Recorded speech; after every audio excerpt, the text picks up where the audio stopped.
حضور اکرم صلی اللہ علیہ وآلہ وسلم نے ارشاد فرمایا کہ جب ایک بندہ مسلمان ہو جائے اور اس کا اسلام عمدہ ہو، یقین و خلوص کے ساتھ ہو، تو اللہ اس کے گناہ کو جو اس نے اس اسلام لانے سے پہلے کیا معاف فرما دیتا ہے، اور اب اس کے بعد کے لیے بدلہ شروع ہو جاتا ہے، یعنی ایک نیکی کے عوض 10 گناہ سے لے کر 700 گناہ تک ثواب، اور ایک برائی کا اسی برائی کے مطابق بدلہ دیا جاتا ہے، مگر یہ کہ اللہ تعالیٰ اس برائی سے بھی درگزر کرے اور اسے بھی معاف فرما دے، یہ بھی اس کے لیے آسان ہے۔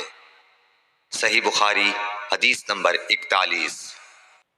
رسول اللہ صلی اللہ علیہ وسلم نے فرمایا کہ تم میں سے کوئی شخص جب اپنے اسلام کو عمدہ بنا لے، یعنی نفاق اور ریا سے پاک کر لے، تو ہر نیک کام جو وہ کرتا ہے اس کے عوض 10 سے لے کر 700 گناہ تک نیکیاں لکھی جاتی ہیں، اور ہر برا کام جو کرتا ہے تو وہ اتنا ہی لکھا جاتا ہے جتنا کہ اس نے کیا ہے۔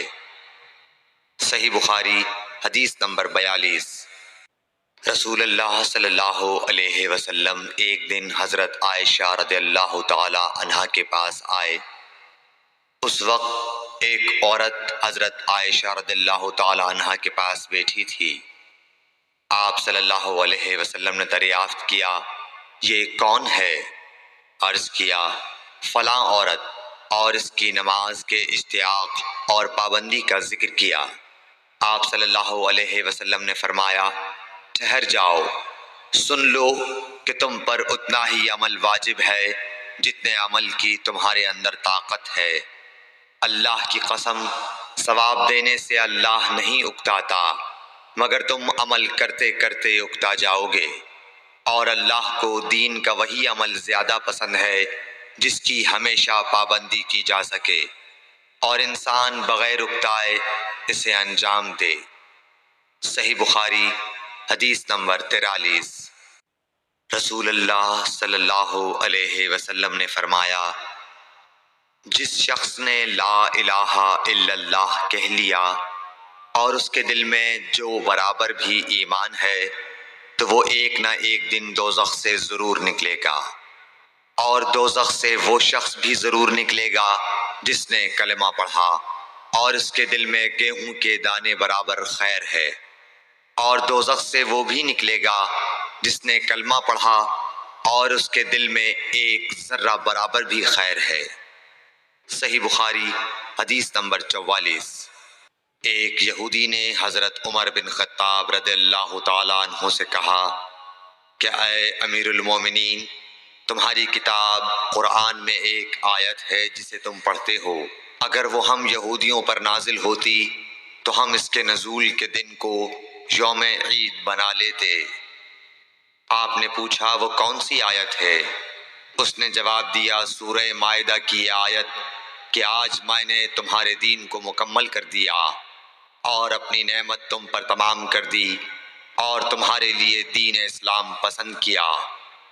حضرت عمر رضی اللہ تعالی عنہ نے فرمایا کہ ہم اس دن اور اس مقام کو خوب جانتے ہیں۔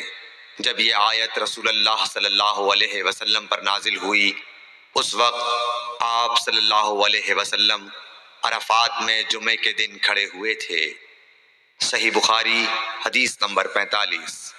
طلحہ بن عبید اللہ کہتے تھے کہ نجد والوں میں سے ایک شخص حضرت صلی اللہ علیہ وسلم کے پاس آیا، سر پریشان یعنی بال بکھرے ہوئے تھے۔ ہم اس کی آواز کی بنبناہٹ سنتے تھے اور ہم سمجھ نہیں پا رہے تھے کہ وہ کیا کہہ رہا ہے، یہاں تک کہ وہ نزدیک آن پہنچا جب معلوم ہوا کہ وہ اسلام کے بارے میں پوچھ رہا ہے۔ حضرت صلی اللہ علیہ وسلم نے فرمایا کہ اسلام دن رات میں 5 نمازیں پڑھنا ہے۔ اس نے کہا، بس اس کے سوا تو اور کوئی نماز مجھ پر نہیں۔ آپ نے فرمایا، نہیں، مگر تو نفل پڑھے تو اور بات ہے۔ حضرت صلی اللہ علیہ وسلم نے فرمایا، اور رمضان کے روزے رکھنا۔ اس نے کہا، اور تو کوئی روزہ مجھ پر نہیں ہے۔ آپ نے فرمایا، نہیں، مگر تو نفل روزے رکھے تو اور بات ہے۔ طلحہ نے کہا اور حضرت صلی اللہ علیہ وسلم نے اس زکوٰۃ کا بیان کیا۔ وہ کہنے لگا کہ بس اور کوئی صدقہ مجھ پر نہیں ہے؟ آپ نے فرمایا نہیں، مگر یہ کہ تو نفل صدقہ دے تو اور بات ہے۔ پھر وہ شخص پیٹھ موڑ کر چلا گیا، یوں کہتا جاتا تھا قسم خدا کی میں نہ اس سے بڑھاؤں گا نہ گھٹاؤں گا۔ حضرت صلی اللہ علیہ وسلم نے فرمایا اگر یہ سچا ہے تو اپنی مراد کو پہنچ گیا۔ صحیح بخاری حدیث نمبر 46۔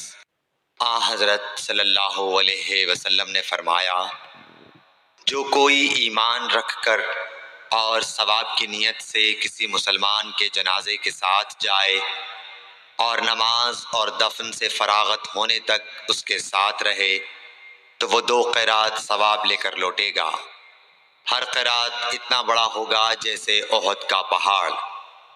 اور جو شخص جنازے پر نماز پڑھ کر دفن سے پہلے لوٹ جائے تو وہ 1 قیرات ثواب لے کر لوٹے گا۔ صحیح بخاری حدیث نمبر 47۔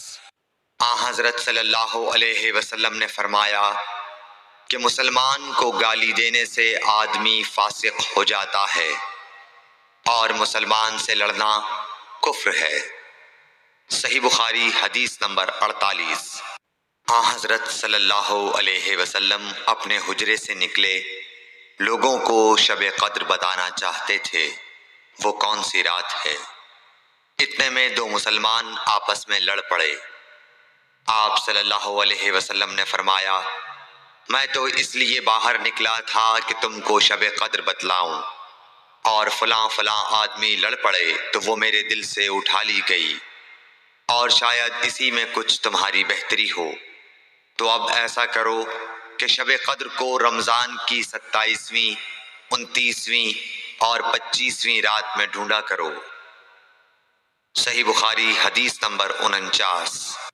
ایک دن حضرت صلی اللہ علیہ وسلم لوگوں میں تشریف فرما تھے کہ آپ کے پاس ایک شخص آیا اور پوچھنے لگا کہ ایمان کسے کہتے ہیں؟ آپ صلی اللہ علیہ وسلم نے فرمایا کہ ایمان یہ ہے کہ تم اللہ پاک کے وجود اور اس کی وحدانیت پر ایمان لاؤ، اور اس کے فرشتوں کے وجود پر، اور اس اللہ کی ملاقات کے برحق ہونے پر، اور اس کے رسولوں کے برحق ہونے پر، اور مرنے کے بعد دوبارہ اٹھنے پر ایمان لاؤ۔